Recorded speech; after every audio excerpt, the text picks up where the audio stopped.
একজন মহিলার দুইজন সন্তান ছিল, একটা তার নিজের সন্তান আর একটা তার সতীনের সন্তান।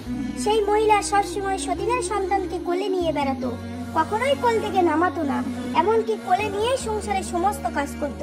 যখন পাড়া বেড়াতে যেত তখন নিজের সন্তানকে হাঁটিয়ে নিয়ে যেত আর সতীনের সন্তানকে কোলে নিয়ে যেত। সতীনের ছেলের প্রতি ভালোবাসা এই বিরল দৃষ্টি দেখে সকল মানুষেরাই তাকে প্রশংসা করতে লাগলো।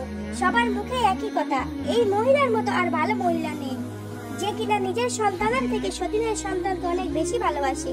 একদিন এক পাড়ার মহিলা এসে বলল, বুবুজান, নিজের ছেলেকে এত অবহেলা করে সতীনের ছেলেকে এত আদর করা ঠিক হবে না, এতে আপনার নিজেরই ক্ষতি। তখন সেই মহিলাটি বলল, শোনেন বুবুজান, আমি আমার ছেলেকে অবহেলা করি এটা লোকের বোঝার ভুল।